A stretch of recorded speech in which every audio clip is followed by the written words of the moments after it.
안녕하세요. 주일 찬양이 아니면 박수 치고 싶었는데 맞죠? 귀한 찬양 감사드립니다. 박수 치죠 뭐. 감사합니다.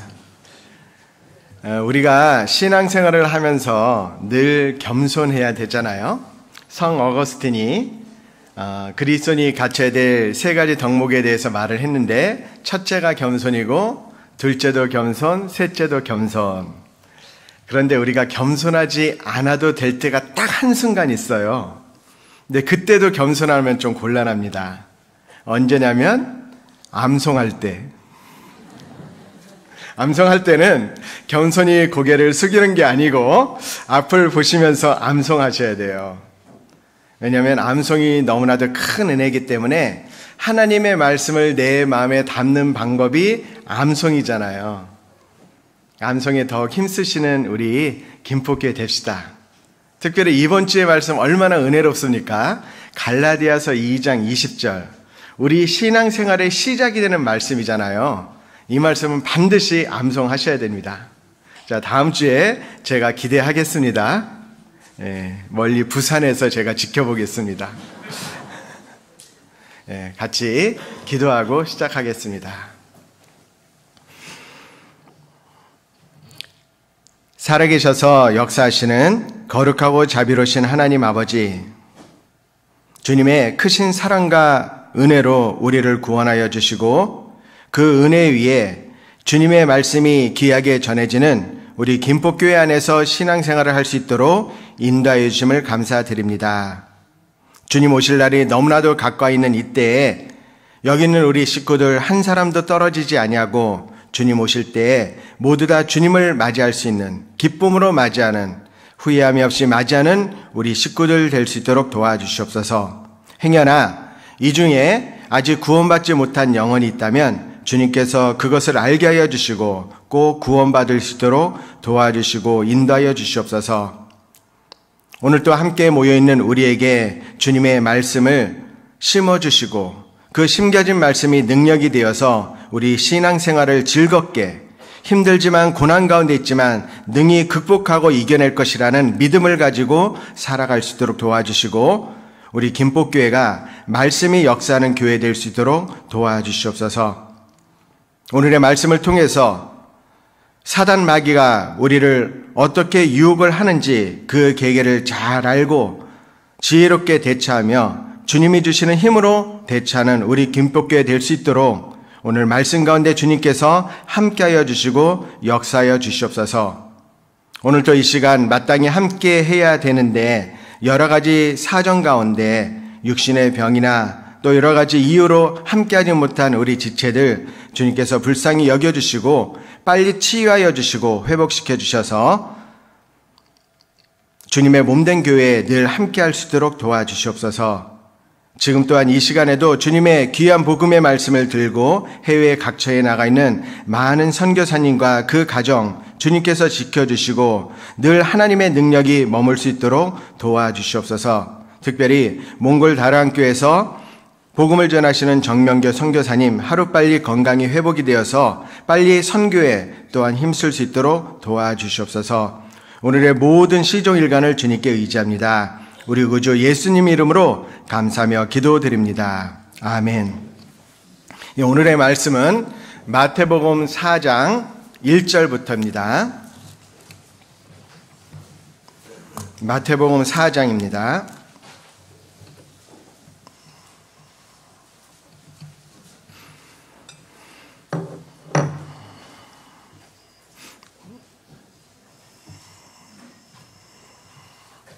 마태복음 4장 1절입니다.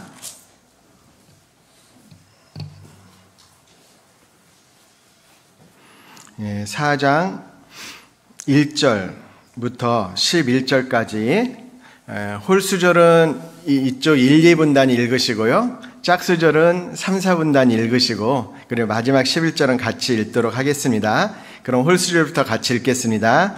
그때 예수께서 성령에게 이끌려 마귀에게 시험을 받으러 광야로 가사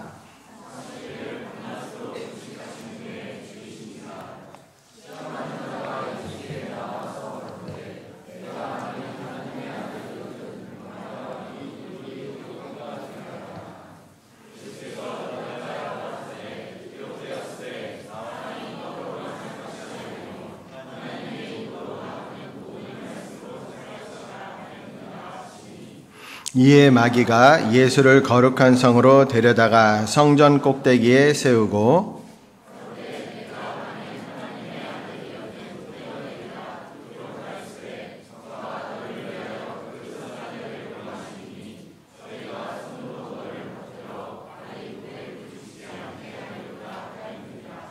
예수께서 이르시되 또 기록되었으되 주 너의 하나님을 시험치 말라 하였느니라 하신대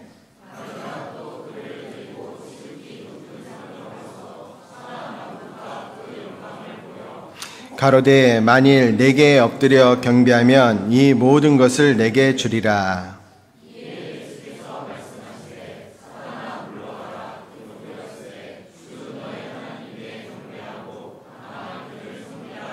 같이 읽겠습니다.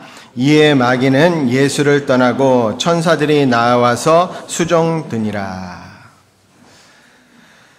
자, 우리가 살고 있는 이 시대에 마지막 시대다라는 것을 우리가 너무나도 분명히 알 수 있습니다. 가장 큰 증거는 이스라엘이 독립을 했다라는 것인데 그 외에도 많은 징조가 나타나고 있죠. 주님 오실 날이 가까운 그때에 많은 징조가 있는데 그 중에 처처에 기근과 지진과 온역이 있으리니. 근데 이 온역이 전염병인데 최근에 우한 폐렴, 신종 코로나 바이러스, 코로나19 바이러스다라고 명명이 되었는데 그걸로 인해서 전 세계가 지금 마비 지경이잖아요. 그런데 이거보다 더 무서운 것은 미국에서의 독감이 퍼지는데 잘 알려지지 않았죠. 미국에서 수천만 명이 독감에 걸렸고 그 중에 16,000명인가가 사망이 됐어요. 많은 전염병이 창궐하고 있습니다. 그것뿐만이 아니고 며칠 전에 한 형제님께서 저에게 자료를 보내주셨는데 읽어보니까 남극의 온도가 관측사상 처음으로 섭씨 20도가 넘었습니다. 남극의 제일 북단에 있는 섬이 시모어 섬인데 그 시모어 섬의 온도가 섭씨 20.75도를 기록했어요. 사상 최고의 온도입니다. 이런 여러 가지를 볼 때 지구의 옷과 같이 지구가 낡아질 것이다 라는 말씀처럼 그런 증거들이 우리 가운데 너무나도 많이 나타나고 있어요. 우리 긴장해야 됩니다. 그리고 요즘에 보면 과학이 많이 발달하고 있잖아요. 그래서 인공지능이 굉장하고 여러 가지 과학이 발달하고 있습니다.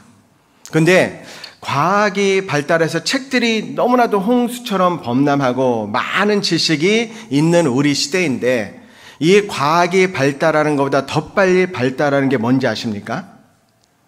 과학의 발전보다 더 크게 발전하는 것이 무엇인지 아십니까? 그것이 바로 죄다라는 겁니다. 마귀의 시험입니다. 마귀의 유혹입니다. 마태복음 4장 1절에서 11절의 말씀은 그 마귀의 유혹에 대해서 잘 말씀하고 계셔요. 근데 여기에 나와 있는 시험은 유혹을 말하는데 성경을 읽다 보면은 많은 시험에 대해서 나오잖아요. 시험에 대해서 많은 내용이 나옵니다. 근데 성경에 나와 있는 시험이 다 같은 것이 아니죠. 창세기 22장 1절에 하나님께서 아브라함을 시험하시되라는 그 시험은 영어로 보면 트라이얼, 테스트죠, 테스트. 그래서 아브라함의 믿음을 테스트, 시험하기 위한 시험이 있고 또 야고보서의 말씀에 보면 너희가 여러 가지 시험을 만나거든 온전히 기쁘게 여기라라는 시험은 단련으로서, 트라이얼이라는 단련으로서 주는 시험이 있습니다. 그리고 오늘 만나게 된 마태복음 4장 그리고 야고보서 1장 13절의 말씀에 보면 거기서 나오는 시험은 영어로 temptation, 즉 유혹이라는 시험의 단어로 우리 성경에는 모두 다 시험으로 나와 있지만 원어 성경을 보면 틀린다라는 것을 알 수 있습니다. 그런데 하나님께서 우리에게 주시는 시험은 테스트, 트라이얼, 단련, 시련인데 그것을 주시는 이유는 그 시련을 통해서 시험을 통해서 우리를 온전히 세우고자 하는 목적이 있고 또 물론 이 마귀의 유혹도 하나님의 허락 안에서 주어지는 거지만 마귀가 우리를 유혹하는 것은 우리를 넘어뜨려서 신앙생활을 실패케 하는 것이 목적입니다. 그래서 좀 더 깊이 들어가 보면 이제 헬라어가 나오는데 신약 성경은 그리스어, 헬라어로 쓰여졌잖아요. 근데 헬라어에서는 더욱 구분이 됩니다. 그 헬라어에 토키마조가 있고 페이라조가 있어요. 근데 토키마조가 뭐냐면 테스트 트라이얼, 그리고 페이라조는 이제 그게 유혹이다라고 해석이 됩니다. 그래서 오늘은 페이라조, 그 유혹이라는 제목으로 하나님의 교훈을 새겨보겠습니다. 마태복음 4장 1절에서 11절의 말씀을 읽어보면 우리가 여러 가지 의문을 가질 수 있습니다. 그 중에 첫 번째 드는 의문은 예수님께서는 하나님이신데 왜 하나님께서 마귀에게 시험을 받지? 하나님인데 어떻게 마귀에게 시험을 받을 수 있을까라는 의문이 들 수 있어요. 그런데 구원받은 주님의 자녀들이 반드시 마귀의 시험을 받을 것이다 라는 것을 예수님이 미리 보여주시기 위해서 시험을 받으신 겁니다. 그러면 어떻게 그 마귀의 시험을 이길 것인가? 우리 모르잖아요. 그래서 예수님께서 몸소 시험을 받으시면서 우리에게 그것을 가르쳐 주시는 거예요. 자, 유혹을 제가 어제 국어사전에 찾아봤는데 유혹의 의미는 꾀어서 정신을 혼미케 하거나 좋지 아니한 길로 이끈다라는 의미가 있고, 그래서 유혹에 넘어간다라는 뜻이 있잖아요. 그리고 또 하나의 뜻은 성적인 목적을 갖고 이성을 깨는 것. 그래서 여자의 유혹에 빠지다라는 그 유혹. 어쨌든 유혹이라는 단어는 좋지 않아요. 그래서 오늘 제목을 무엇으로 정할까? 유혹을 하다 보니까 좀 많은 생각을 하게 되었는데 그래도 우리 유혹에 넘어가지 않아야 되겠다 싶어서 유혹이라는 제목으로 정했습니다. 사실 많은 유혹이 있어요. 그 유혹은 사단이 우리에게 주는 유혹인데 첫사람 아담과 하와를 유혹했던 마귀, 그 마귀는 마지막 아담 예수 그리스도를 유혹했습니다. 그리고 십자가로 사단의 머리를 예수님께서 깨셨잖아요. 머리를 깨서 머리는 부서졌는데 몸통이 지금도 꿈틀거리고 있어요. 몸통은 아직 살아있기 때문에 아담과 하와 예수님을 유혹했던 그 마귀가 우리도 지금 유혹하고 있습니다.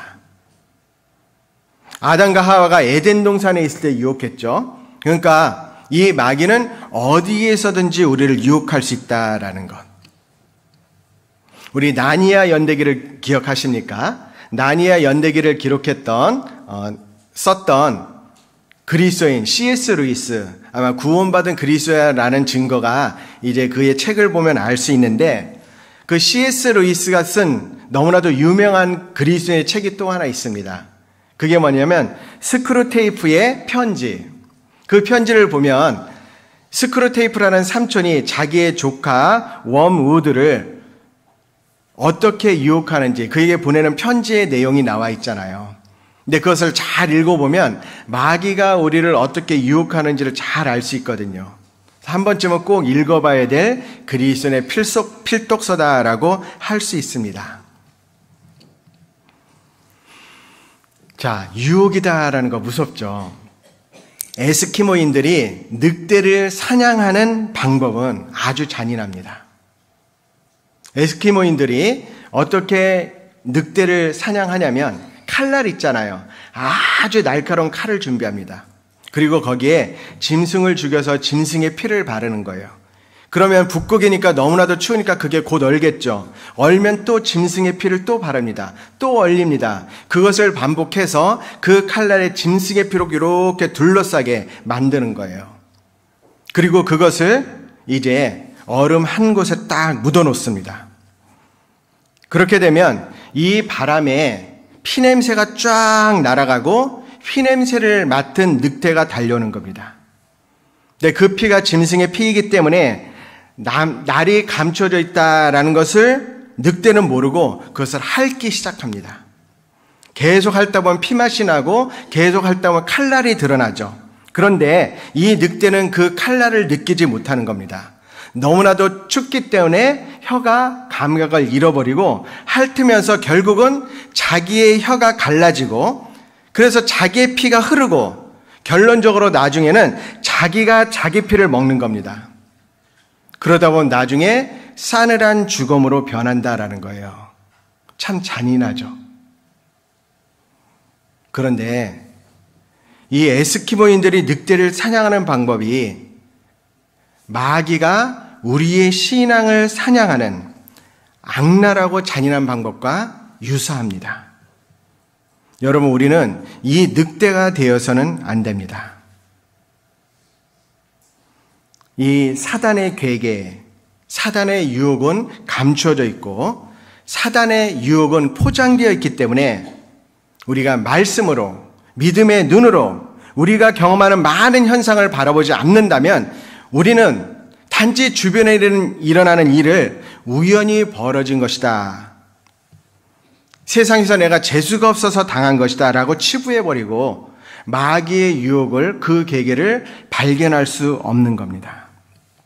그러다 보면 점점 마귀의 유혹에 빠져들게 되고 그래서 결국 그 늑대처럼 죽어버리는 신앙이 되는 거예요.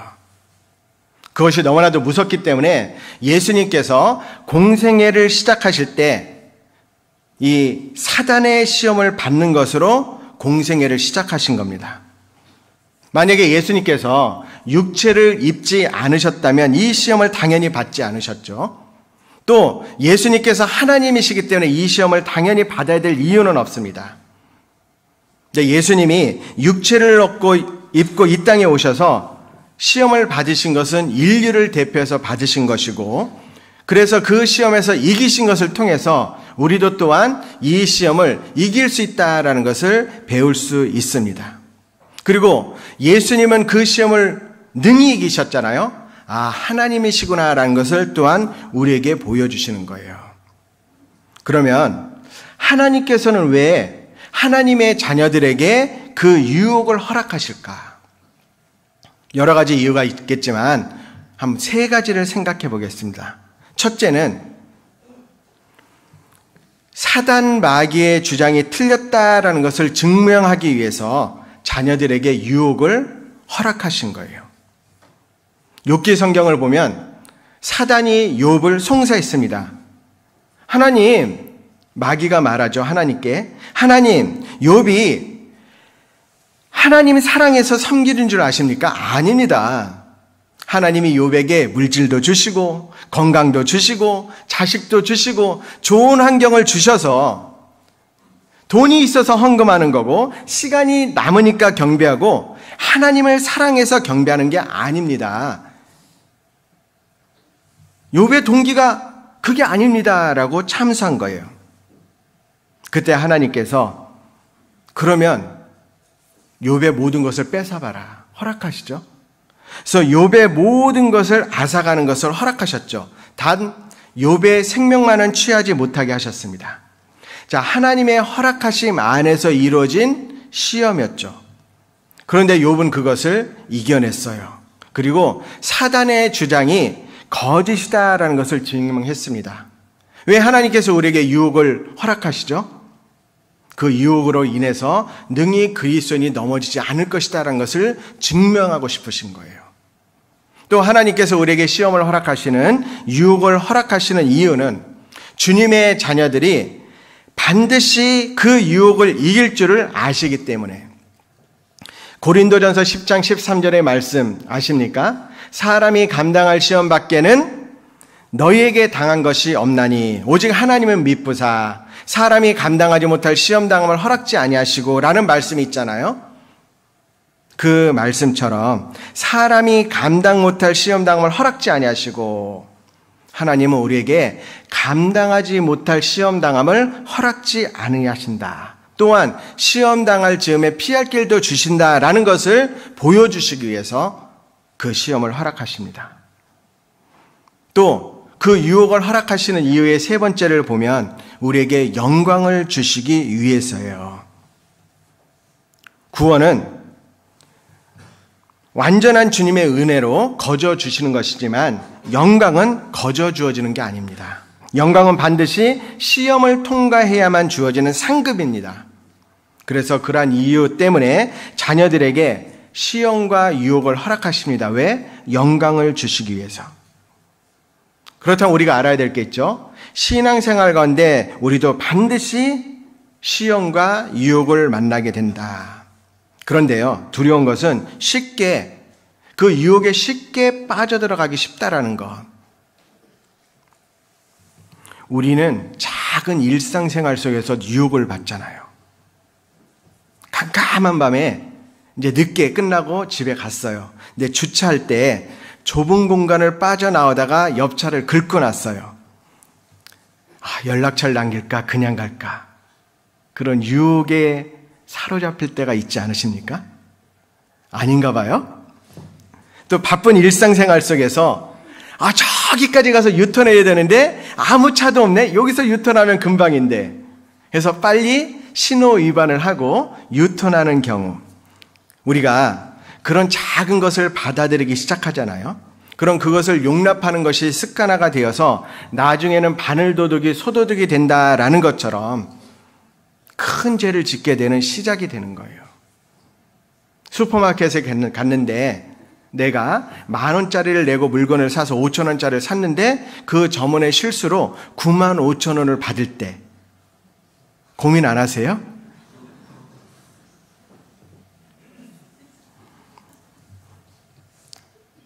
속이고 변명하고 거짓말하는 것을 당연하게 만들어 버리는 겁니다. 여러분 기억하셔야 됩니다. 작은 것이 결코 작은 것이 아니다라는 거예요. 우리는 작은 것에서부터 육신적인 것에서부터 신앙적인 것에 이르기까지 많은 유혹을 받게 될 겁니다. 정직할 거냐, 부정직할 거냐, 인정할 거냐, 부정할 거냐, 타협할 거냐, 핑계를 댈 것이냐. 옆에서는 야, 긁었잖아. 그래도 그냥 가. 유혹합니다. 너 참 유별나다 라고 유혹을 하기도 합니다. 바쁘니까 그냥 가면 되지 뭐. 우리가 실제로 많은 유혹을 받고 있는 겁니다. 이 유혹, 시험에 관련해서 재미있는 이야기가 있는데 한 회사원이 직장에 일 때문에 출장에 가서 회의에 어떤 사람을 만나기로 했어요. 근데 그 동네 주변을 뺑뺑 도는데 주차할 공간을 찾기 위해서 몇 번이나 돌았는데요. 주차할 공간이 없는 거예요. 그래서 주차금지 구역에 주차하면서 다음과 같은 메모를 남겼습니다. 경찰관 기하. 나는 이 주변을 20바퀴나 돌았는데 결국 주차할 곳을 찾지 못했습니다. 나는 중요한 약속이 있는데 그 약속을 지키지 않으면 나의 직업을 잃습니다. 그러니 나의 죄를 사하여 주옵소서 라고 메모를 썼어요. 이제 그 청년이 용무를 다 마치고 돌아왔더니 자신이 써놨던 쪽지 옆에 주차 위반 스티커가 딱 붙어 있는 겁니다. 그리고 그 옆에 다른 쪽지가 써져 있었는데 그 쪽지의 내용이 이렇습니다. 차주에게 나는 이 주변을 20년간이나 돌았습니다. 만약 내가 위반 딱지를 떼지 않으면 나는 내 직업을 잃습니다. 그러하오니 나를 시험에 들게 마옵소서. 우리는 작은 것에서부터 육신적인 것에부터 신앙적인 것에 이르기까지 많은 유혹을 받게 됩니다. 선택은 100% 우리의 몫이에요. 정직할 거냐? 거짓말할 거냐? 인정할 거냐? 부정할 거냐? 타협할 거냐? 핑계를 댈 거냐? 그 선택은 나의 몫이에요. 그리고 내가 어떤 선택을 하는지 마귀는 옆에서 지켜보고 있습니다.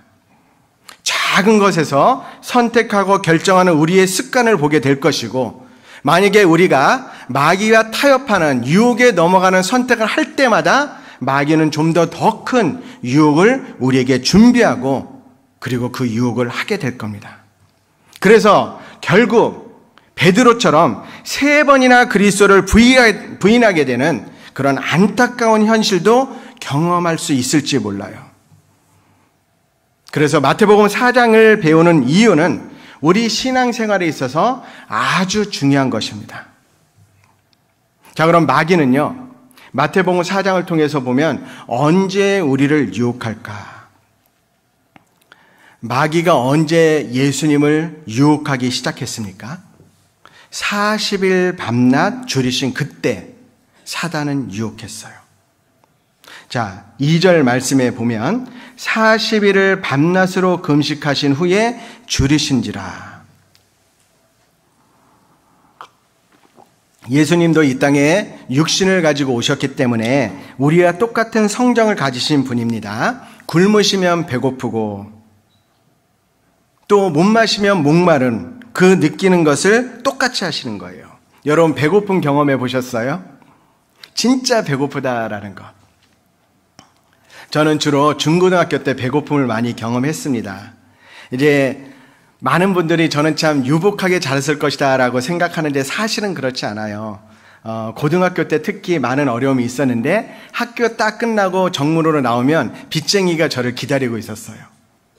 그래서 그것을 피하는 것이 많이 겁났고 또 어머님은 이제 빚쟁이들이 따라오니까 먼데 가 계시고 혼자 집에서 지냈거든요. 혼자 지내다 보니까 돈이 없을 때가 많잖아요. 그래서 앞에 가게집이 있는데 가게집에 가면 항상 외상을 했어요. 근데 한 번은 갔는데 외상을 안 주는 거예요. 외상값 안 갚았다고.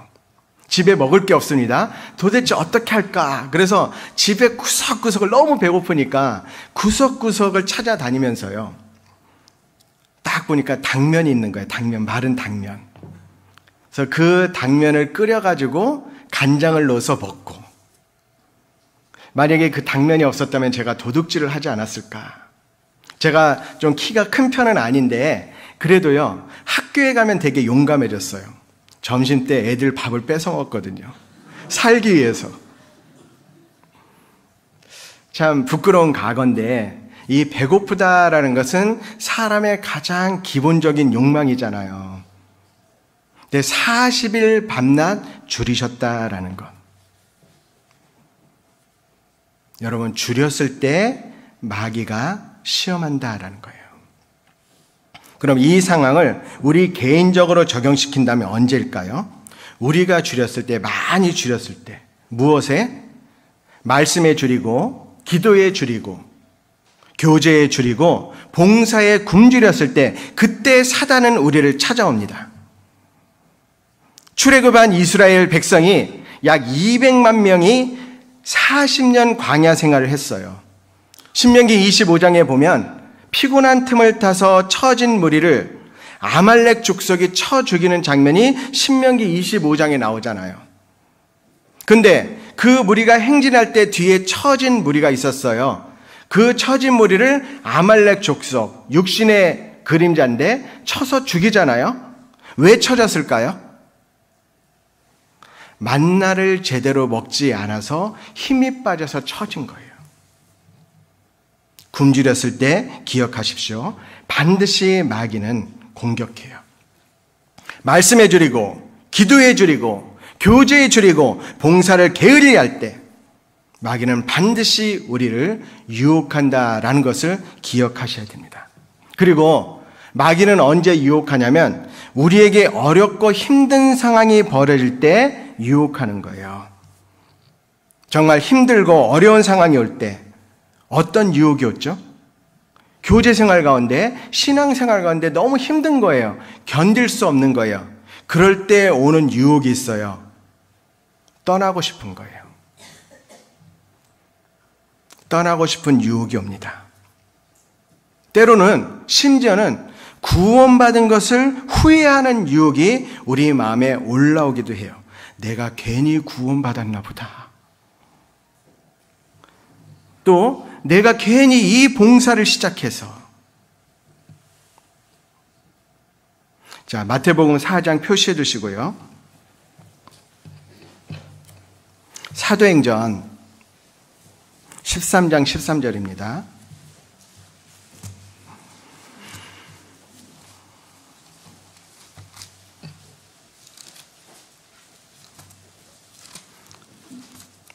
사도행전 13장 13절.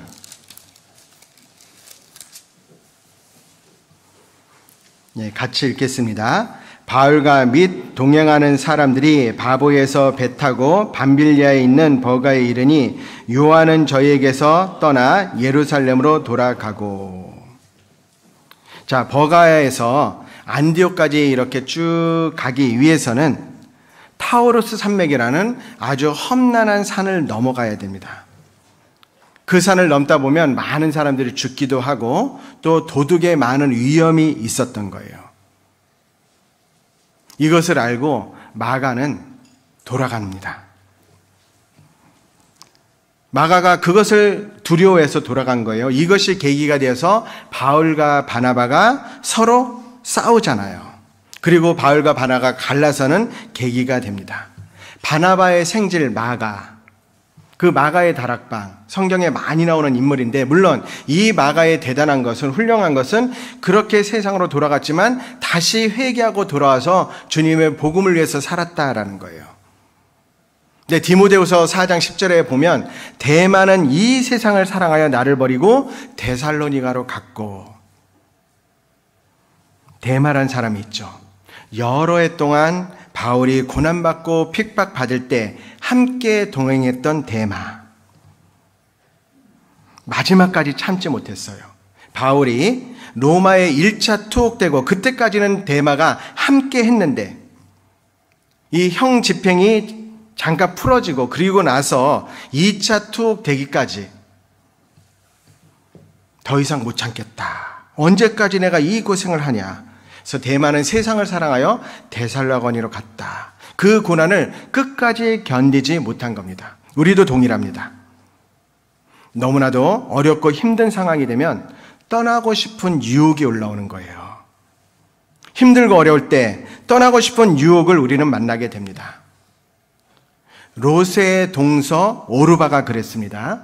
시아버지가 죽고 남편도 죽고 시동생도 죽고 이제 세 과부가 살아간 겁니다.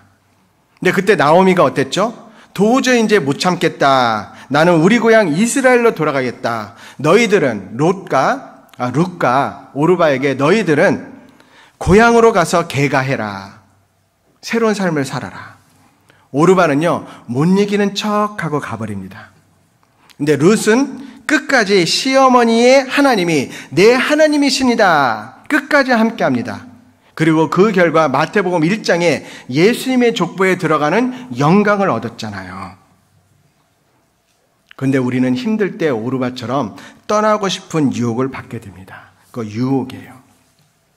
그리고 또 사단의 유혹이 언제 오냐면 성도 간의 갈등과 다툼이 있을 때 사단은 유혹해요. 이런 경우죠. 나보다 먼저 구원받은 사람에게 실망했을 때, 나보다 먼저 구원받은 그리스도인에게 상처받았을 때, 구원받은 그리스도인에게 배신감을 느꼈을 때, 그때 마귀는 교회와 우리가 있는 모든 믿음까지도 의심하는 유혹을 합니다. 저 사람은 구원받은 지 10년, 20년 되었는데 저 정도밖에 안 되나? 아니, 구원받은 지 오래됐는데 말하는 거 늘 판단하고 정죄하고 어떻게 구원받은 사람을 그렇게 살아가지? 품어주는 것도 없고 사랑도 부족하고 온유함도 없고 맨 지적만 하고 책망만 하고 그런 모습을 통해서 교회 전체의 신앙이 그런 것처럼 착각하는 거예요. 그래서 오히려 교회 안에서 전해지는 하나님의 말씀까지도 잘못된 것처럼 착각하게 하는 유혹을 받게 됩니다. 그래서 이게 교회냐? 자, 야고보서 3장 한번 찾아보겠습니다.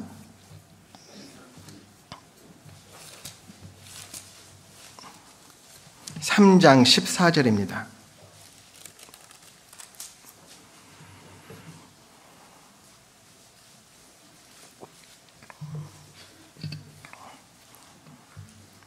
자, 야고보서 3장 14절.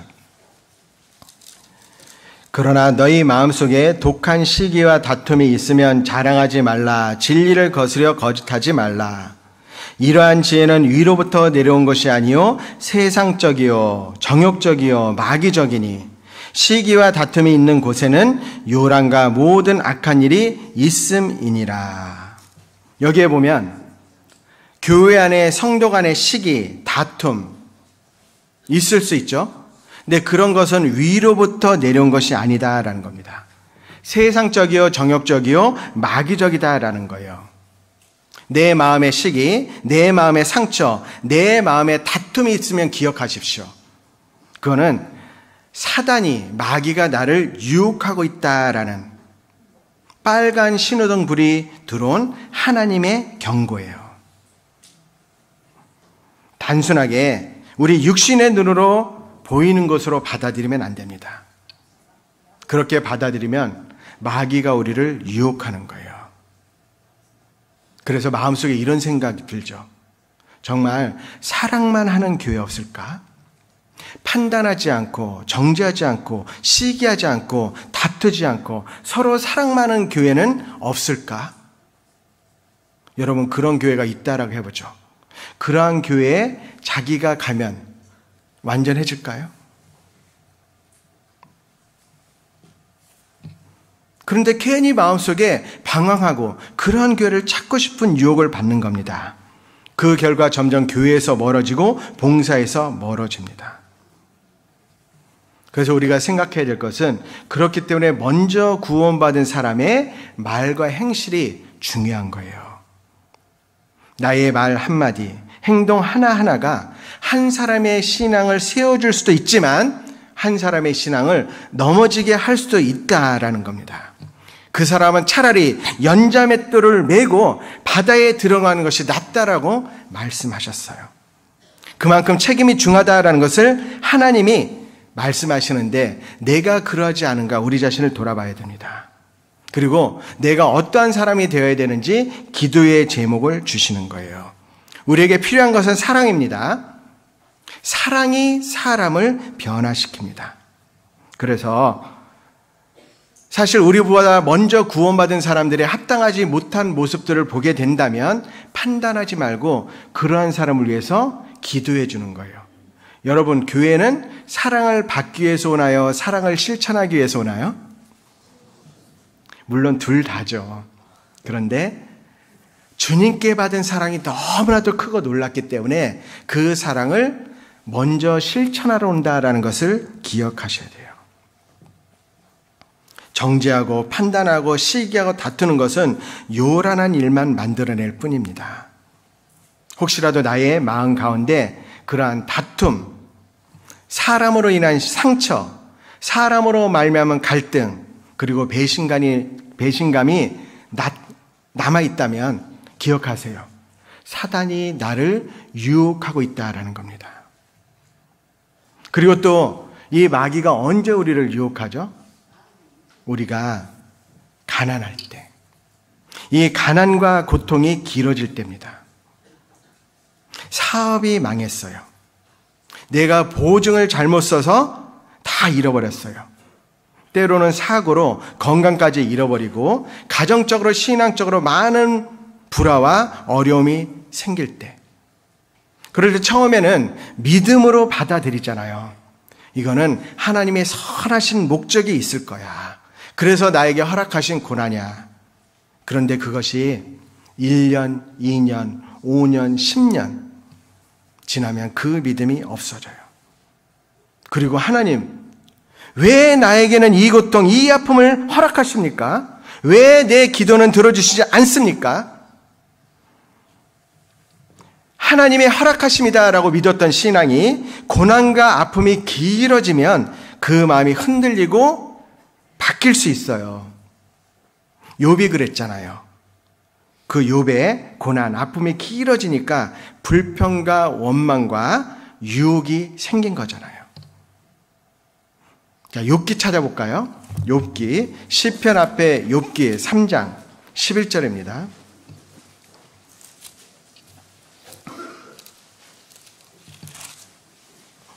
욥기 3장 11절.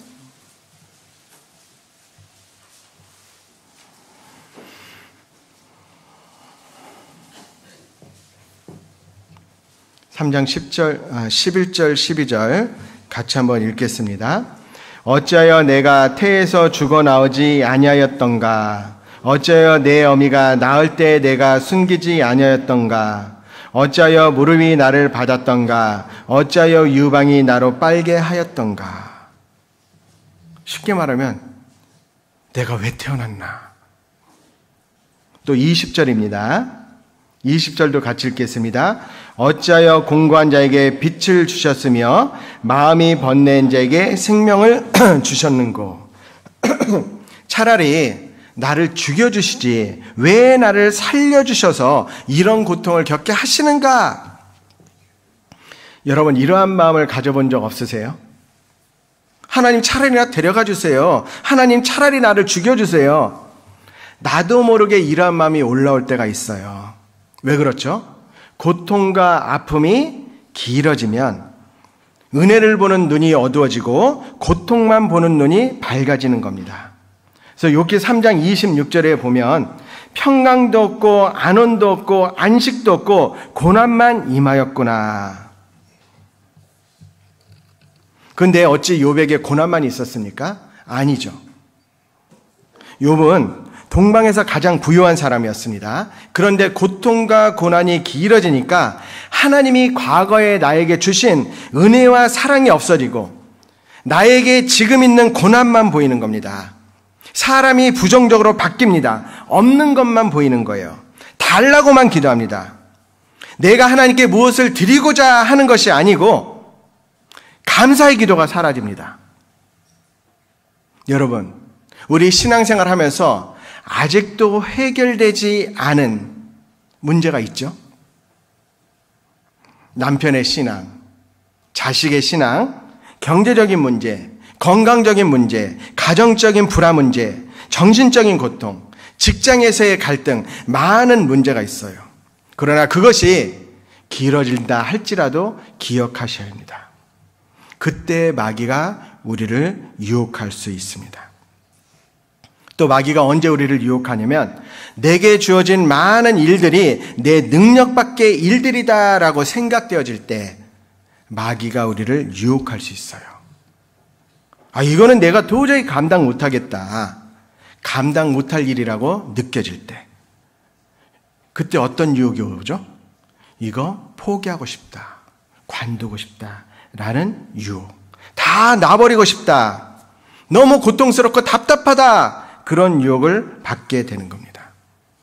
근데 그것이 꼭 우리에게만 있는 것이 아니죠. 믿음의 선진들에게도 있었어요. 민수기 찾아보겠습니다. 민수기 11장 13절.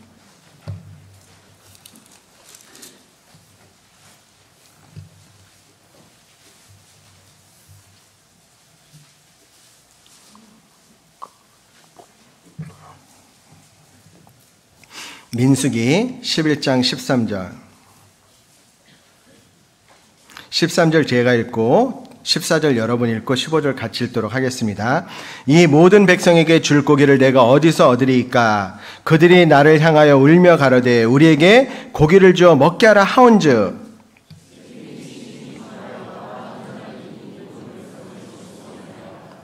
주께서 내게 이같이 행하실진대 구하옵나니 내게 은혜를 베푸사 즉시 나를 죽여 나로 나의 곤감을 보지 않게 하옵소서. 여러분, 모세도 이러한 때가 있었던 거예요. 모세도 이런 사람입니다. 60만 명 장정만, 그러니까 200만 명이 넘는 이스라엘 백성들이 고기를 달라고 아우성 치는 거예요.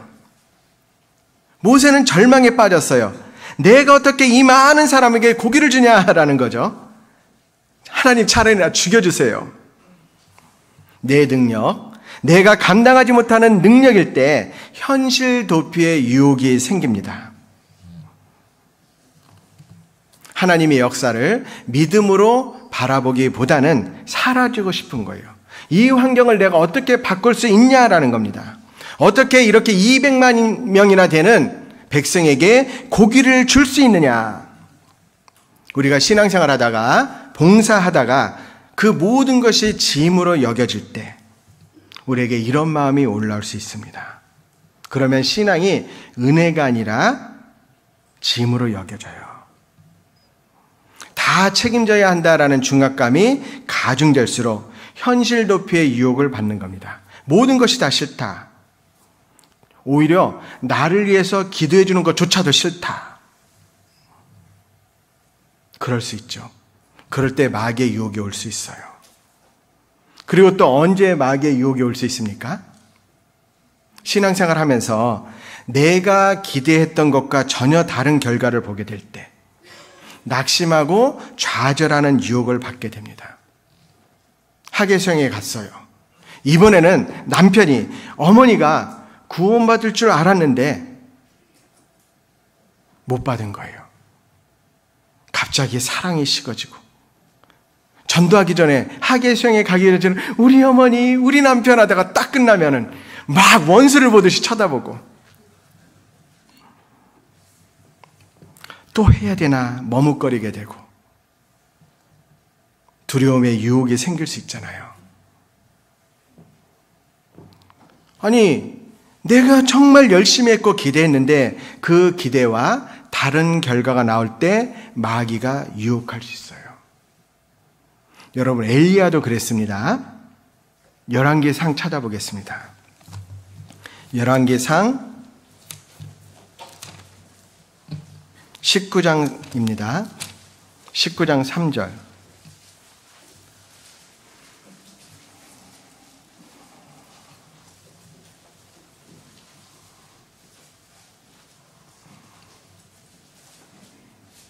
(19장 3절 4절) 제가 읽겠습니다. 저가 이 형편을 보고 일어나 그 생명을 위하여 도망하여 유다에 속한 브엘세바에 이르러 자기의 사환을 그곳에 머물게 하고 스스로 광야로 들어가 하룻길쯤 행하고 한 로뎀나무 아래에 앉아서 죽기를 구하여 가로되 여호와여 넉넉하오니 지금 내 생명을 취하옵소서 나는 내 열조보다 낫지 못하니이다 하고.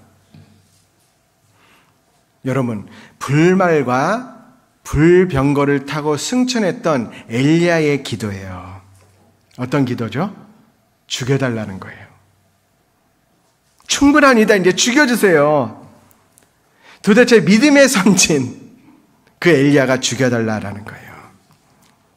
우리가 대단하다라고 여기는 믿음의 선진 모세, 엘리야도 죽여달라는 기도를 했어요. 그런데 이러한 내용이 기록된 것이 어찌 보면 우리에게 은혜입니다. 하나님께서 우리에게 주시는 은혜예요. 이 믿음의 선진들에게는 미안하지만 우리에게는 은혜입니다.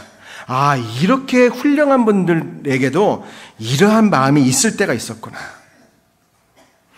모세도 엘리야도 완벽했기 때문에 쓰임을 받은 것이 아니다라는 것을 알 수 있잖아요. 흠이 없고 완벽한 사람을 하나님이 쓰시는 게 아닙니다. 하나님을 사랑하는 사람을 쓰십니다. 교회를 사랑하고 복음을 사랑하는 사람을 사용하십니다. 자, 그런데 엘리야가 왜 이러한 기도를 했을까요? 열왕기상 18장의 내용을 보면 하나님의 능력으로 하늘에서 불이 내려와서 하나님께 바치는 제물을 다 하나님이 다 가져가시는 그 기적을 보여주셨잖아요. 그리고 바알과 아세라 선지자 850대 1로 싸웠는데 그들이 다 하나님 앞에서 죽임을 당하는 그런 기적도 봤잖아요. 엘리야가 이 정도의 기적이면 아합 왕과 이세벨이 돌이킬 것이다 라는 기대를 한 거예요. 근데 돌이키지 않은 거예요. 그리고 열왕기상 18장에 보면 또 다른 기적을 하나님께서 보여주셨잖아요. 어떤 기적이죠? 축지법이에요. 예? 이 축지법이 무협지에서만 나오는 게 아닙니다. 18장 마지막 구본을 보면 아합 왕이 말을 타고 병거를 타고 달려가는데 엘리야가 어땠어요? 더 빠른 속도로 달려서 앞서가잖아요. 말보다 더 빠른 속도로 달린 거예요. 축지법이잖아요. 엘리야는 기대를 한 겁니다. 이 정도 했으면 아합과 이세벨이 돌이키겠지. 하나님의 경고를 받아들이겠지. 그러나 결과는 영 달랐어요. 19장에 보면 이세벨이 사람을 보내 엘리야를 죽이려고 했잖아요. 그러니까 엘리야가 도망갔고 브엘세바라는 광야에서 숨어버린 겁니다. 너무너무 고통스러워서 로뎀나무 아래에 머리를 쳐박은 거예요. 이 로뎀나무 하니까 굉장히 아름다운 나무로 생각되십니까? 사실 이 로뎀 나무가 우리나라의 소나무처럼 그런 그늘진 나무가 아니고요. 땅에서 쫙 퍼져나오는 풀과 같은 나무예요. 그늘이 별로 없어요. 거기에 머리를 쳐박고요. 그건 뭐냐면 날카로운 가시에 얼굴이 상했다라는 뜻도 들어있거든요. 원문을 보면. 굉장히 처참했던 거예요. 고통스러웠던 거예요. 주님, 이렇게 사느니 차라리 죽여주세요. 우리가 기대했던 것과 다른 결과가 나올 때 마귀가 유혹할 수 있다라는 것. 내 기도에 전혀 응답하지 않는다고 생각할 때 그때 마귀는 우리에게 하나님이 나에게서 멀리 떨어진 것과 같은 두려움, 자포자기하고 싶은 유혹을 주는 거예요. 내가 그렇게 하나님께 기도했는데 하나님께서 그 기도에 응답해 주시지 않는구나 라고 생각할 때 유혹이 오는 거예요. 하박국 선지자가 그랬죠. 하박국 찾아보겠습니다. 하박국 1장 2절. 미가나움 하박국 스바냐 학게 스가랴 말라기. 자, 하박국 구약 1301쪽입니다. 1장. 구약 1301쪽의 하박국 1장 2절입니다. 하박국 선지자가 하나님께 기도한 거예요. 1301쪽 구약에 2절에 보면 여호와여 내가 부르짖어도 주께서 듣지 아니하시니 어느 때까지리이까 내가 강포를 인하여 외쳐도 주께서 구원치 아니하시나이다. 같이 읽겠습니다. 어찌하여 나로 간악을 보게 하시며 폐역을 목도하게 하시나이까 대저 겁탈과 강포가 내 앞에 있고 변론과 분쟁이 일어났나이다. 하박국 선지자는 부르짖는 거예요. 하나님, 왜 내 기도 들어주시지 않습니까? 왜 내 기도에 응답해 주시지 않습니까? 왜 나를 구원해 주시지 않는 겁니까? 악한 통치자들이 하나님의 백성을 탈취하고 그렇게 있는데 하나님은 왜 보고만 계시는 겁니까? 왜 내 기도를 들어주시지 않는 겁니까? 하나님이 내 기도를 들어주시지 않는다라고 생각될 때 원망과 불평과 자포자기의 기도가 나옵니다. 거기에 대한 하나님의 응답이죠. 5절.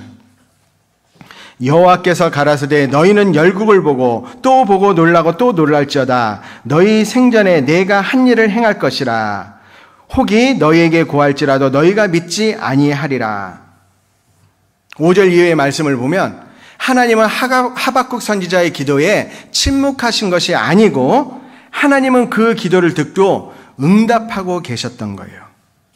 6절 후반부에 보면 6절 7절 쭉 보면 이제 갈대아 사람이 나오잖아요. 바벨론입니다. 하나님은 타락한 이스라엘의 관리들을 징벌하기 위해서 저 멀리 있는 바벨론을 강성하게 만들어가고 계셨던 거예요. 그래서 그 바벨론을 들어서 약탈하는 통치자들을 징벌할 계획을 세우고 계셨던 겁니다. 그런데 하박국 선지자에게는 멀리 있는 바벨론은 보이지 않고 가까이 있는 통치자들의 약탈만 보이는 거예요. 육신의 눈으로만 현실 가운데 있는 일만 보고 하나님 왜 내 기도를 들어주시지 않습니까? 그렇게 생각해 버립니다. 여러분도 그렇게 생각하고 계십니까?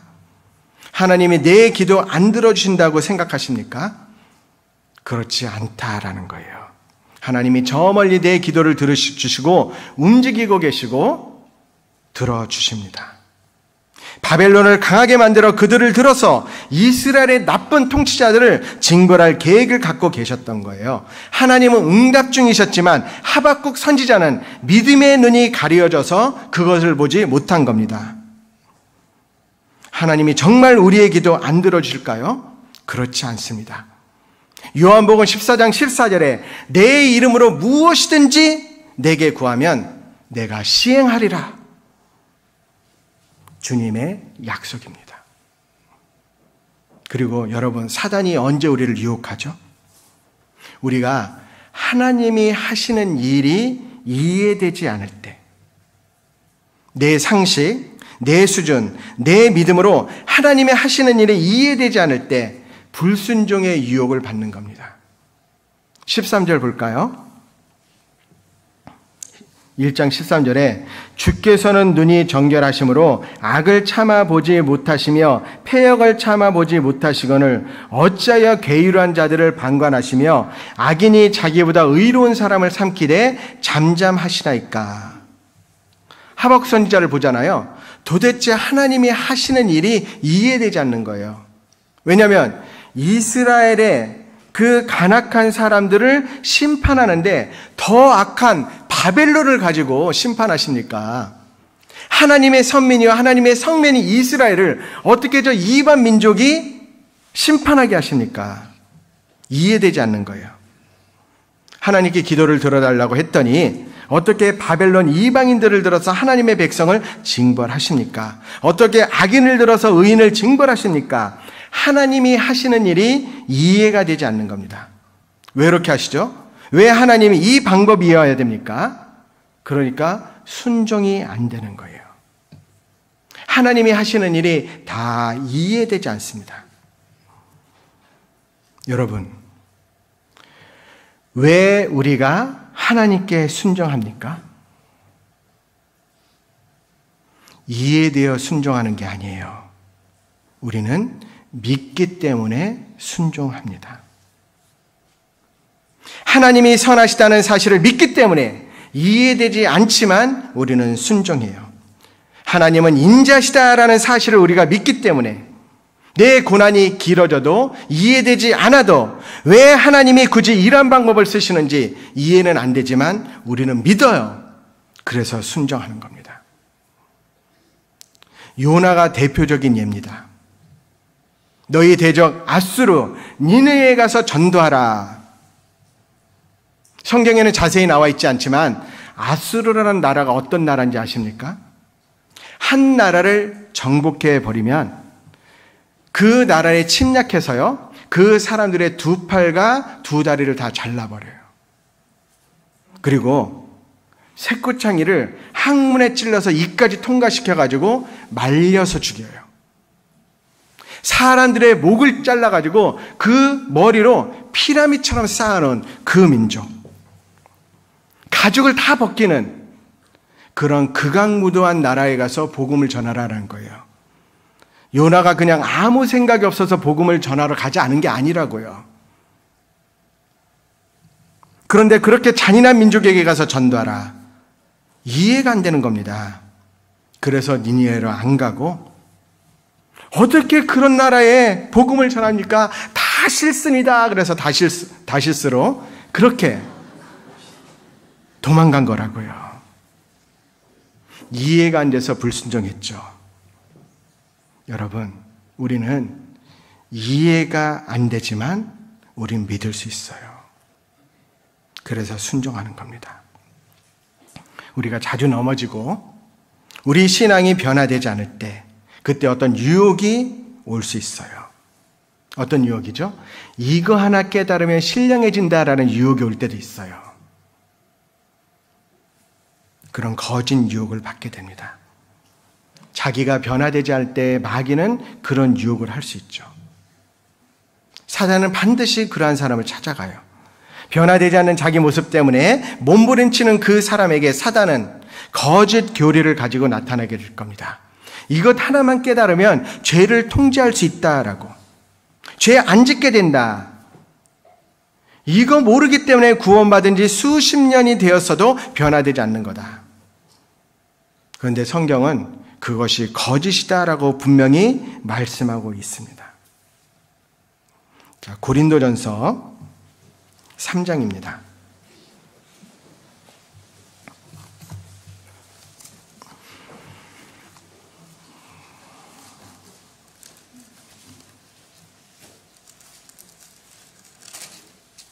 고린도전서 3장 1절.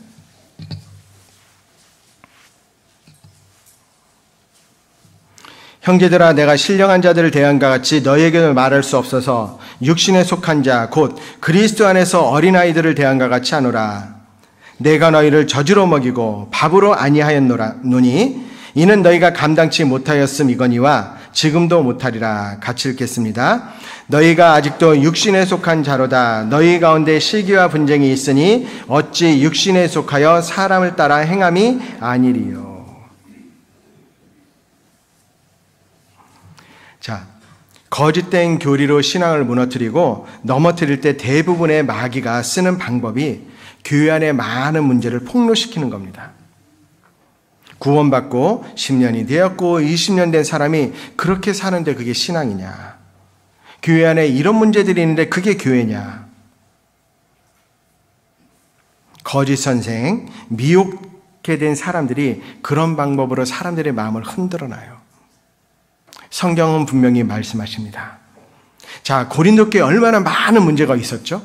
심지어는 한 형제가 자기 계모와 동침하기도 하잖아요. 또 사도 바울을 향해서 너는 사도도 아니다 라고 대적하고 비난했던 그 사람들이 고린도 교회입니다. 성찬식이 시작되기 전에 미리 포도주를 가지고 와서 쫙 마셔서 취해버려가지고 자기들끼리 싸웠던 그 교회가 고린도 교회예요. 그런데요, 그럼에도 불구하고 하나님은 고린도 형제들을 형제들아, 사랑하는 자들아. 고린도전서 1장 2절에 보면 고린도에 있는 하나님의 교회, 곧 그리스도 예수 안에서 거룩하여지고 성도라 부르심을 입은 자들, 그 고린도 교회잖아요. 하나님의 교회라고 성도라고 인정하셨습니다. 분명 교회 안에는 약한 자도 있고 강한 자도 있고 신령한 자도 있고 육신에 속한 자가 있습니다. 육신에 속한 자는 구원받은 지 10년, 20년이 되어도 시기와 다툼이 있다라는 것을 성경은 말씀하셔요. 신앙생활이 10년, 20년 되어서 신령한 자가 되는 것이 아니고 구원받은 지 5년밖에 됐지 않았기 때문에 육신에 속한 자가 아니다라는 거예요. 구원받은 지 2, 3년밖에 안 되었어도 신령한 자가 있고 구원받은 지 20년, 30년 되어도 육신에 속한 자가 있다라는 거예요. 그런데 마귀는 이걸 인정하지 않죠. 구원받고 하나님의 사랑을 깨달은 사람이 어떻게 그렇게 살아갈 수 있느냐? 육신에 속한 사람은 그럴 수 있어요. 사도 바울이 어떻게 기록했습니까? 자, 빌립보서 보겠습니다. 빌립보서 3장 2절.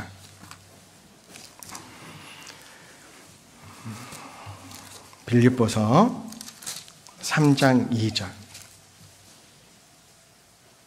3장 12절입니다. 3장 12절 같이 읽겠습니다. 내가 이미 얻었다 함도 아니요 온전히 이뤘다 함도 아니라 오직 내가 그리스도 예수께 잡힌 바 된 그것을 잡으려고 쫓아가노라. 이것이 쉬운 말 성경을 보면 내가 이미 얻었다는 것도 아닙니다. 완전해졌다는 뜻도 아닙니다. 다만 하나님이 나에게 약속하신 상을 얻기 위하여 지금도 계속 달려가고 있습니다. 어떤 신령한 것을 깨달아서 신령하게 되었다, 그게 아니고 지금도 ing, 현재 진행형이다라는 겁니다. 여러분, 신앙생활은 현재 진행형이에요. 어떤 하나를 깨달아서 신령해진다라는 것은 거짓입니다. 그래서 망령되고 허탄한 신화를 버리고 오직 경건에 이르기를 연습해라. 연습하라고 했죠? 경건해지는 것은 연습하는 거예요. 연습의 연습을 거듭할수록 더욱 경건해진다. 경건은 훈련을 통해서 이루어지는 영적인 성장인 겁니다. 그래서 내가 아무리 변화되지 않고 아무리 죄 가운데 고통받고 있다 하더라도 그것은 정상인 거예요. 그게 로마서 7장의 바울의 몸부림으로 나타나잖아요. 자, 그런 유혹에 우리가 빠지면 안 돼요. 사도 바울은 날마다 죽는다라고 했잖아요. 계속 죄와의 싸움이 있었던 겁니다. 또 마귀가 언제 우리를 유혹하냐면 혼자 있을 때, 나에게 시간이 많이 주어졌을 때. 사무엘하 11장에 보면 다윗 왕이 어떻게 죄를 짓게 되는지가 나오잖아요. 언제죠? 왕이 전쟁에 나갈 때가 되었는데 요압이나 다른 부하들을 보내고 자기 혼자 남았어요. 그래서 게을러졌죠. 그래서 저녁때쯤에 일어나가지고 산책하다가 유혹에 빠지게 되잖아요. 언제입니까? 혼자 있을 때, 게으를 때. 정상적인 일상생활에서 벗어나 무언가 쾌락, 아찔한 것을 즐겨보고자 하는, 자극적인 것을 즐겨보고자 하는 그 유혹이 우리 안에서 올라옵니다. 혼자 있을 때, 나에게 시간이 많이 주어졌을 때 그것을 기억하십시오. 그 유혹이 올라온다. 유혹하는 관점에서 마귀는 프로, 우리는 아마추어. 마귀는 6,000년 동안 인류를 유혹해 왔습니다. 마귀, 시험하는 자, 유혹하는 자. 그래서 나는 마귀를 이길 수 없어요. 그래서 혼자서는 안 되는 겁니다. 함께 해야 됩니다. 주 안에 거하라라고 말씀하셨습니다. 자, 유혹의 프로인 마귀, 그 마귀를 이기기 위해서는 우리는 마귀를 더 잘 알아야 돼요. 지피지기, 백전백승. 마귀의 특성을 한번 볼까요? 마귀는요, 절대 기회를 놓치지 않아요. 마태복음 4장에 보면 예수님이 40일 굶주렸을 때, 하와가 혼자였을 때, 다윗이 전쟁터에 나가지 않고 게을러졌을 때, 삼손이 데릴라의 무릎에 앉았을 때, 베드로가 대적들에게 둘러싸여 있을 때, 그렇기 때문에 우리는 마귀에게 틈을 주어서는 안 됩니다. 틈을 주면 걸려 넘어져요. 여러분, 마귀가 타는 자동차가 있습니다. 마귀가 타는 자동차의 이름을 아십니까? 그 이름은 틈이에요. 마귀는 틈을 타잖아요. 주님과 나와의 틈, 형제 자매의 틈, 내 생활 속의 틈, 내 생각 속의 틈, 마귀에게 틈을 주면 안 됩니다. 또 마귀는 지금 내가 무엇을 갈망하는지, 무엇을 필요로 하는지를 잘 알아요. 마태복음 4장에 보면 예수님께 시험했잖아요. 돌이 떡덩이가 되게 하라. 우리가 가장 육신적으로 갈망하는 것, 내가 가장 필요로 하는 것을 가지고 마귀는 유혹합니다. 청년들에게 그런 유혹이 올 수 있을 수 있잖아요. 이렇게 내가 신앙생활 하다 보면 결혼을 언제 하나? 또 마귀가 자주 쓰는 유혹이 있죠. 야, 남들도 다 해. 또 너는 아직 젊잖아. 딱 한 번만, 가장 잘 많이 쓰는 것. 이게 마지막이야. 그리고 마귀는요, 인내가 대단합니다. 기다린다라는 거예요. 예수님이 금식하는 40일을 옆에서 기다린 겁니다. 40일 되기만 해봐라. 그리고 유혹했죠. 다윗을 넘어지게 하기 위해서 왕이 될 때까지, 혼자 있을 때까지 계속 기다렸던 거예요. 마귀는 솔로몬을 넘어뜨리기 위해 언제까지 기다렸죠? 성경에 보면 시간 관계상 찾지 않겠습니다. 열왕기상 11장 4절에 보면 솔로몬의 나이 늙을 때까지 기다린 거예요. 솔로몬이 나이를 먹어서 분별력이 사라지고 하나님을 향한 열정이 식을 때까지 기다린 겁니다. 기도가 없고 행동이 없을 때까지 기다린 거예요. 말씀 없이 봉사할 때까지 사단은 기다립니다. 많은 갈등이 생길 때까지 기다립니다. 나이 늙을 때까지 자기 신앙을 자만할 때까지 기다린 겁니다. 마귀는 계속 기다려요. 자기가 무언가 신령해진 것처럼 착각할 때까지 기다립니다. 그리고 그 사람을 무너뜨려요. 여러분, 그리고 마귀는요, 부지런합니다. 욥기 1장 7절에 보면 땅에 두루 돌아 여기저기 다녀왔나이다. 마귀는요, 빨간 날이라고 쉬는 게 없어요. 마귀에게는 설날 연휴가 더 바쁩니다. 여기저기 두루 돌아다니는 거예요. 지금 김포에 와 있는 거 아세요? 여기저기 두루 다닙니다. 왜요? 산길자를 찾으려고. 그런데 마귀도 안 쓰는 사람이 있어요. 게으른 사람. 마귀에게도 버림받는 사람입니다. 자, 마태복음 4장 본문으로 돌아가겠습니다. 마귀가 시험하는 방법이 있죠. 여기에 보면 세 가지의 시험이 있습니다. 시험의 세 가지 분야인데 제가 몇 가지 방법으로 좀 분석을 해봤어요. 그런데 시험은 인생에 있어서 기본적인 세 가지 분야에서 그 유혹이 발생합니다. 첫 번째 시험은 육체적인 분야였고, 두 번째 시험은 심리적인 분야였고, 세 번째 시험은 신앙적인 분야였어요. 첫 번째 시험입니다. 돌들로 떡덩이가 되게 하라. 육체적인 분야죠. 이것은 하와를 유혹했을 때 먹음직하고, 또 요한일서 2장 말씀에 육신의 정욕, 바로 육신적인 문제, 의식주 문제, 마귀의 시험에 대항하여 물리치기 위해서 또 하나님은 말씀을 주셨는데, 사실 그리스도인이 된 후에 가장 처음 받을 수 있는 시험이 첫 번째 시험이에요. 경제적인 문제죠. 자, 가나안 땅에 도착한 아브라함이 제일 먼저 받았던 시험, 기근이었죠. 그래서 애굽으로 내려가고 블레셋 땅으로 내려갔잖아요. 그 시험이 우리에게도 있는 겁니다. 사실 경제적인 문제를 생각해 볼까요? 사람은 살기 위해서 먹어야 되는데 먹기 위해서 사는 사람들이 있을 수 있는 거예요. 잘 살아야 되잖아요.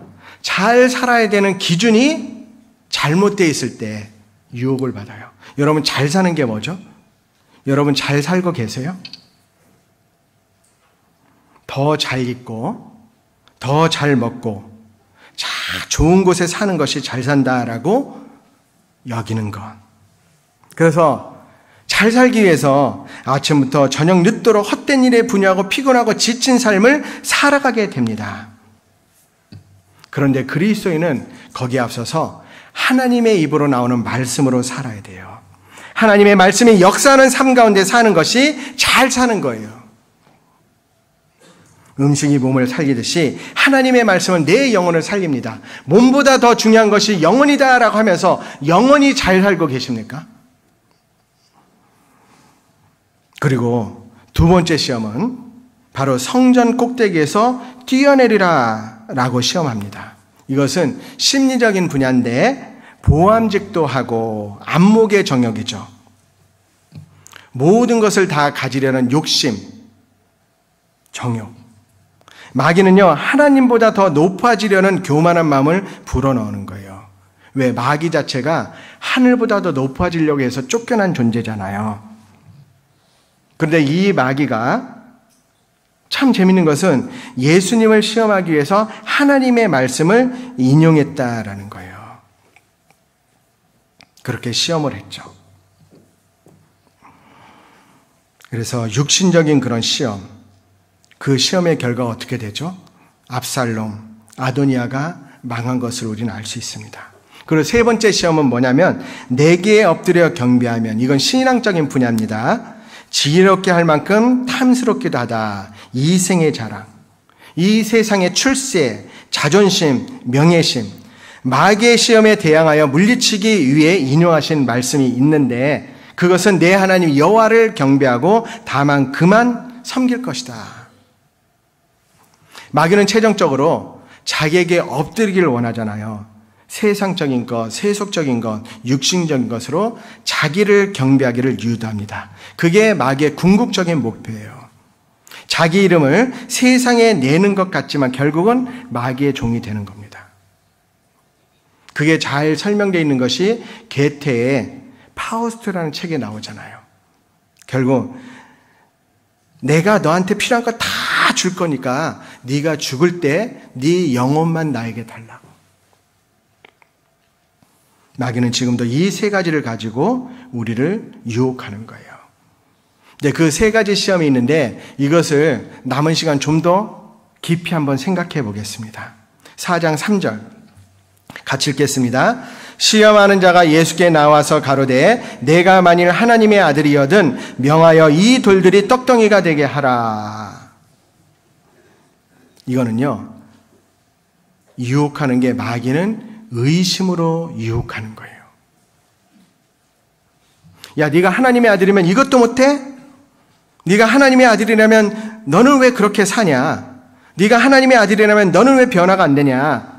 내가 하나님의 아들이라면, 내가 구원을 받았다면, 내가 거듭났다면 하면서 마귀는 자꾸 의심을 만들어요. 그래서 때로는요, 받은 구원까지도 의심하게 만듭니다.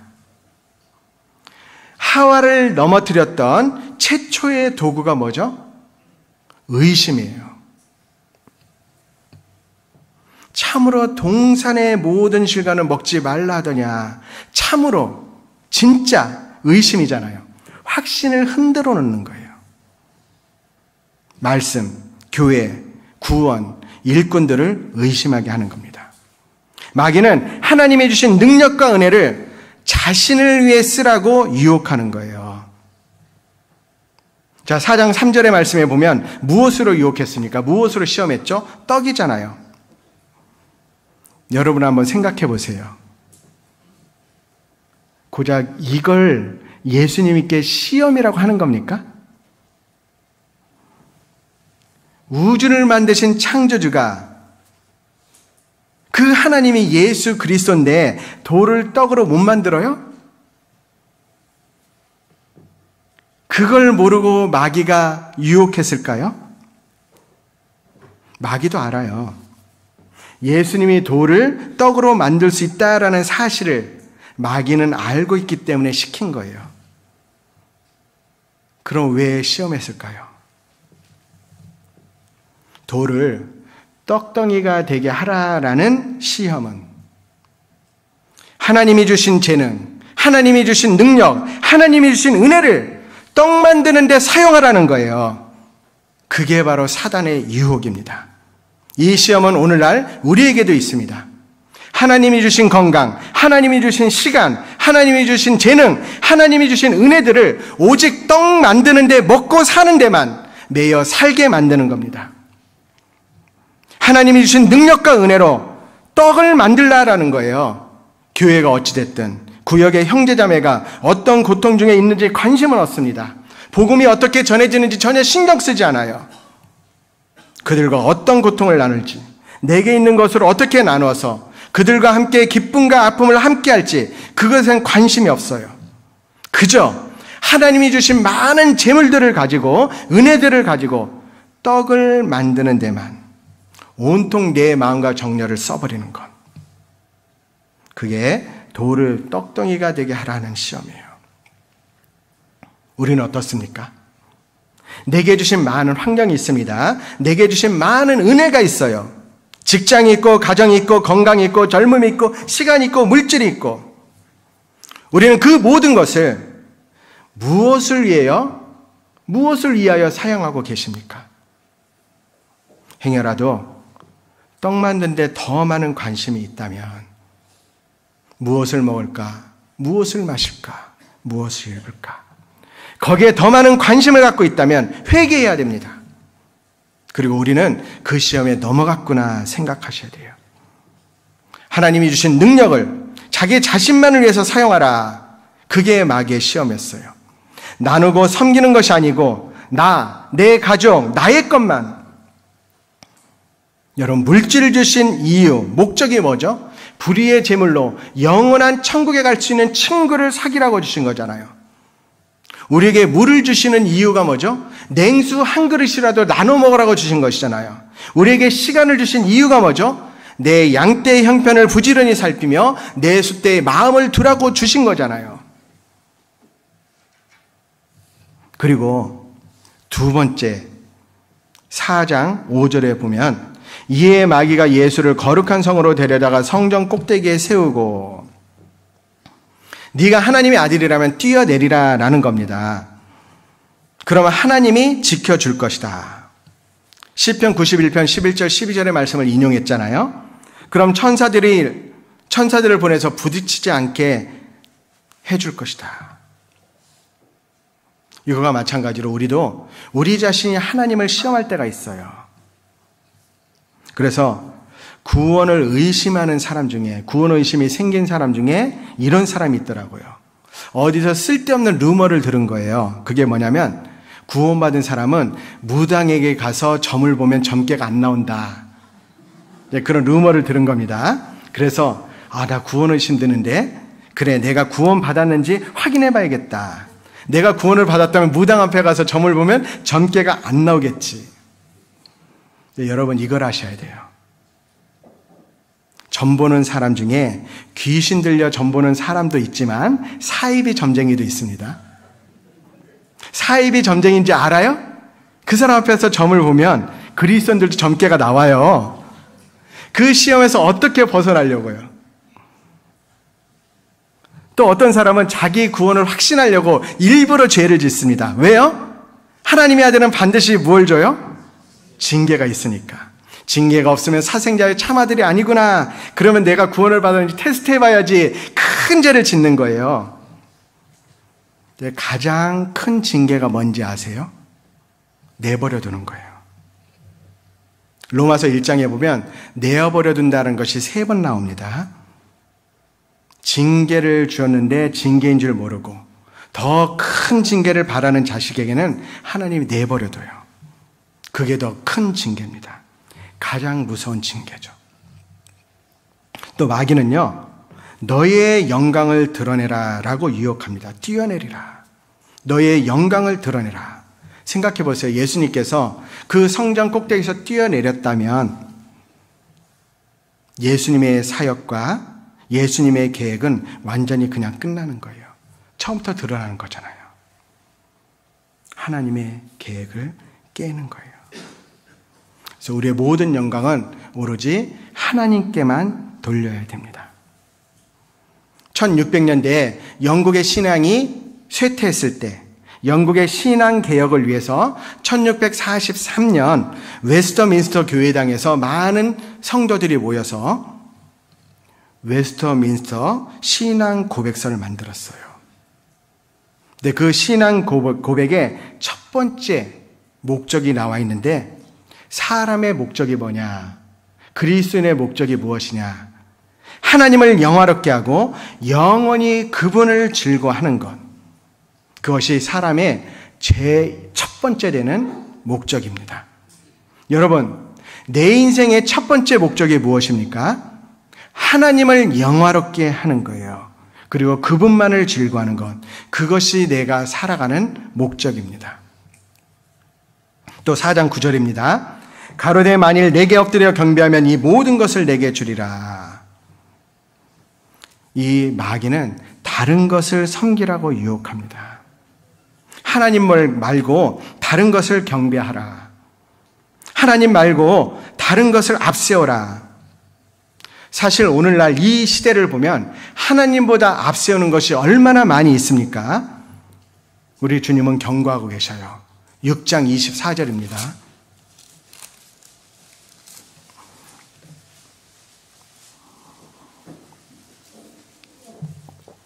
6장 24절.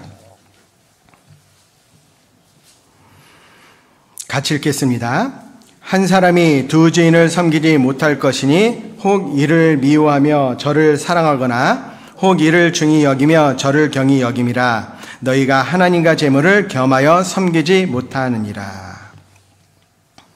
마지막 시대에 보면 하나님 자리에 돈이 앉아있는 시대입니다. 돈이면 신앙도 포기하고, 돈이면 봉사도 포기하고, 돈이면 모든 것도 포기할 수 있는 시대가 우리 시대입니다. 돈을 사랑함이 일만하게 뿌리가 된다. 믿음에서 떠나는 가장 큰 원인 중에 하나가 돈입니다. 여러분, 사실 먹고 살기 힘들잖아요. 믿음에서 떠납니다. 마치 돈이 우리의 모든 문제를 해결해 줄 것처럼 착각합니다. 어떻게 돈을 하나님처럼 섬깁니까? 마음속에요, 돈만 있으면 내 모든 문제가 해결될 것처럼, 돈만 있으면 신앙생활 잘 할 것처럼, 돈만 있으면 전도도 잘 될 것처럼, 그렇게 생각하는 마음이 돈을 하나님으로 섬기는 마음이에요. 그것이 아니다라는 것을 기억하셔야 됩니다. 또 오늘날은 돈뿐만이 아니고 일을 섬깁니다. 제가 일본에서 선교를 할 때 보면 일본 사람들이 이 일을 진짜 섬겨요. 이 일에 대해서는 아주 철두철미합니다. 직장에 대해서. 근데 그 정신이 지금 우리나라에도 들어오고 있어요. 이 일을 섬깁니다. 이 일이 첫 번째예요. 자기 직장이 첫 번째야. 하나님보다도. 그리고 요즘에는요, 성적인 유혹을 섬깁니다. 이 시대에 얼마나 성적으로 타락했습니까? 얼마나 많이 악하고 더러운 것이 우리의 귀와 눈과 마음을, 영혼을 더럽히고 있습니까? 너무너무 타락해가지고요, 어지간히 짓는 죄는 죄처럼 여기지도 않는 시대에 우리가 살고 있어요. 조선시대에는요, 여인의 요 발의 살만 봐도 아이고 하고 그랬어요. 아닌가요? 우리 시대는. 그리스도는 이 죄를 주의해야 돼요. 음행을 피하라. 음행은 양심과 인격을 완전히 무너뜨립니다. 성적인 죄를 짓고 나면 양심의 가책도 없어져요. 그래서요, 남편의 도리, 부인의 도리, 자식의 도리, 부모의 도리, 그게 없어져요. 가정을 버리고 신앙도 버립니다. 인격이 완전히 무너집니다. 우리 시대예요. 그리고 성적으로 듣는 것과 보는 것도 두려워해야 됩니다. 또 우리가 두려워해야 될 게 있죠. 술도 두려워해야 돼요. 함이 왜 저주를 받았죠? 노아의 술 때문에. 롯의 두 딸이 어떤 짓을 저질렀습니까? 술 때문에 그렇잖아요. 탈무드에 술에 대한 이야기가 나오는데, 이제 최초의 사람 아담이겠죠? 나무를 심고 있었어요. 근데 마귀가 나타나서 지금 뭐 하고 있느냐라고 물었습니다. 나는 지금 아주 근사한 식물을 심고 있다. 그랬더니 마귀가 이런 식물은 처음 보네 하면서 놀라면서 이제 이 식물에는 아주 달콤하고 맛있는 열매가 열리는데 익은 다음에 그 즙을 내어 마시면 아주 행복해진다네. 그 나무가 포도나무였어요. 그러면서 마귀가 이 식물을 심을 때 나도 꼭 참여시켜줘. 그래서 이제 아담이 그 마귀도 같이 하자라고 불렀어요. 근데 마귀가 4마리의 짐승을 가져왔는데 양과 사자와 원숭이와 돼지를 가지고 와서 그 4마리를 죽여가지고 그 피로 이 거름을 준 거예요.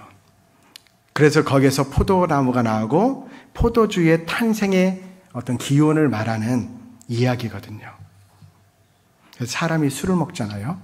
처음에 양처럼 온순해지잖아요.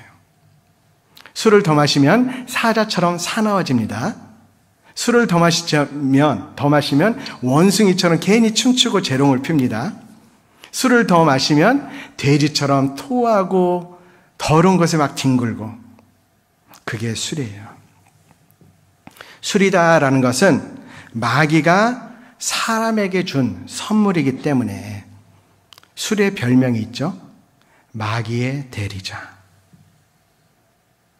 악마가 너무 바빠서 사람을 유혹하기 힘들 때 술을 대신 보낸다라는 말이 있어요. 술도 두려워해야 됩니다. 그리고 마귀는 4장 9절, 마태복음 4장 9절에 가로되 만일 내게 엎드려 경배하면 이 모든 것을 내게 주리라. 하나님의 것을 포기하고 세상 것을 취하라 라고 유혹합니다. 마지막 사단의 유혹은 하나님의 것을 포기하고 세상 것을 취하라. 나에게 경배하라. 그럼 세상 영광 다 줄게. 신앙 포기하고 세상 것 취하라. 지금도 그러한 유혹이 있습니다. 느헤미야의 시대가 그랬어요. 바벨론에서 포로로 돌아온 이스라엘 백성이 이방 여인을 데려다가 이방 결혼을 한 겁니다. 왜냐하면 당시에 이방 여인들은요, 되게 예뻤고 돈도 많았거든요. 예쁘고 돈이 많았기 때문에 느헤미야 시대에 이방 결혼이 성행했던 거예요. 그것을 느헤미야가 경고했던 겁니다. 그런 유혹이 우리에게 오죠. 세상이 얼마나 보암직합니까? 청년들에게 특히 그렇기 때문에 이방 결혼에 유혹이 있게 되는 거예요. 그래서 이방 결혼에 유혹이 있으니까 심지어는 구원받은 부모님이 가만히 상대를 보니까 구원만 안 받은 거예요. 그런데 이 상대방, 신랑감이 보니까 이 사자 붙은 직업이에요. 물론 장의사가 아니고 목사도 아니고 사자 붙은 직장 있잖아요. 그러니까 놓치기 싫은 거예요. 그러니까 결혼시켜서 구원받게 하면 되지. 그런 유혹에 넘어갈 수 있다는 거예요. 자기가 하나님이 되는 겁니다. 자, 이 마귀의 시험, 오늘 많은 것을 나눠봤는데 그 시험을 이기는 방법이 있죠. 우리가 이 시험을 이기기 위해서는 어떻게 해야 되느냐. 시험을 이기기 위한 하나님의 공식이 있죠. 여러분, 모든 유혹, 첫 번째, 유혹의 실체를 알아야 됩니다. 유혹은 우리가 잘 되라고 주는 게 아니에요. 우리를 쉬라고 주는 게 아니에요. 마귀의 유혹은 우리를 무너뜨리려고 주는 거예요. 그리고 또 우리가 이 유혹이 있을 때 기억해야 될 말씀이 있죠. 직접 찾아보겠습니다. 고린도전서 10장 13절. 한 2, 3분만 더 하겠습니다. 고린도전서 10장 13절.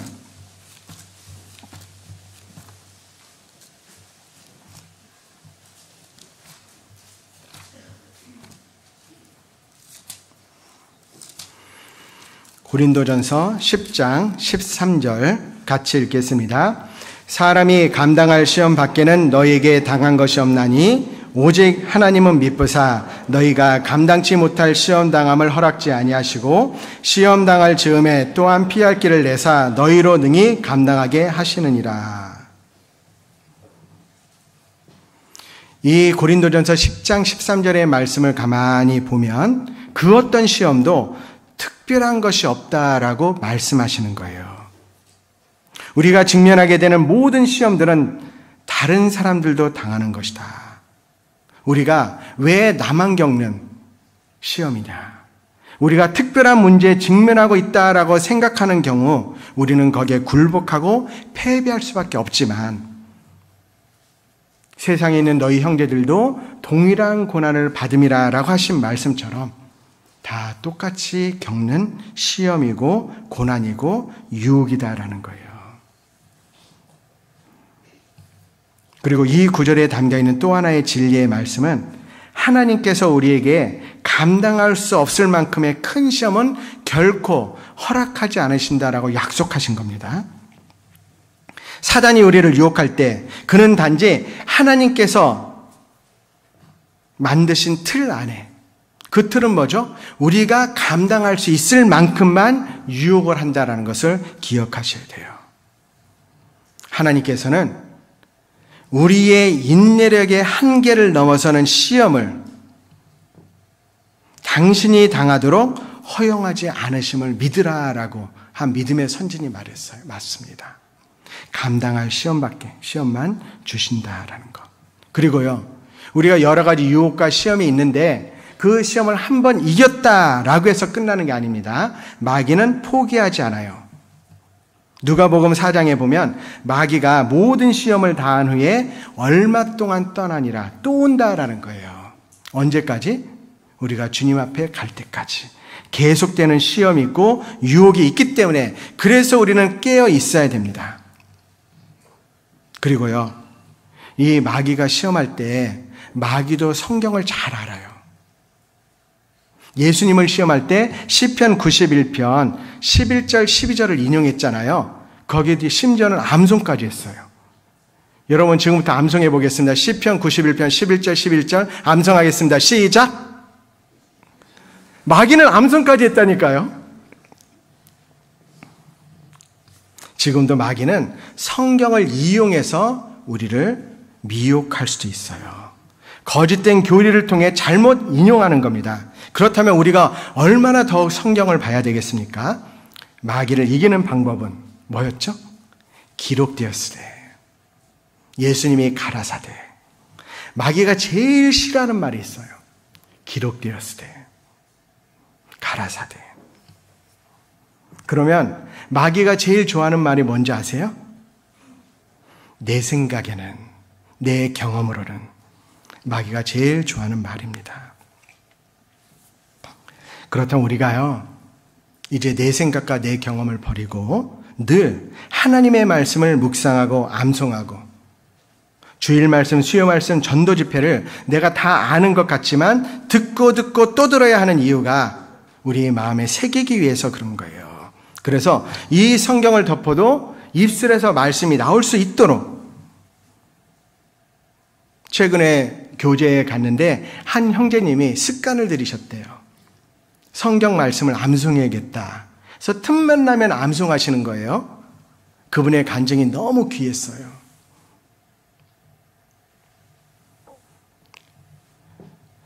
그분의 그 표대 말씀이 시편 1편 2절이더라고요. 오직 여호와의 율법을 즐거워하여 그 율법을 주야로 묵상하는 자로다.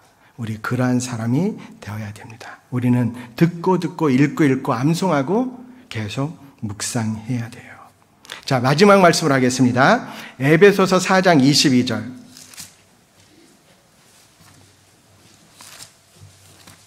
에베소서 4장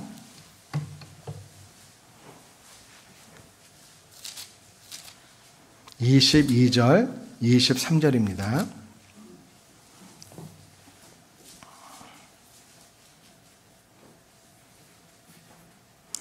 (22절부터) (24절까지) 같이 읽겠습니다. 너희는 유혹의 욕심을 따라 썩어져가는 구습을 좇는 옛사람을 벗어버리고 오직 심령으로 새롭게 되어 하나님을 따라 의와 진리의 거룩함으로 지으심을 받은 새 사람을 입으라. 마귀의 유혹이 강하지만 주님의 몸된 교회 안에서 우리가 옛사람을 벗어버리고 교회 안에서 말씀 가운데, 교제 가운데 덧입을 때 이길 수 있습니다. 우리는 살아가면서 가끔 다른 사람들에게 이런 말을 들을 수도 있어요. 나는 예수 믿지 않아도 아무 시험도 없이 잘만 사는데 너는 예수를 믿는데 왜 늘 어려운 시험을 당하냐?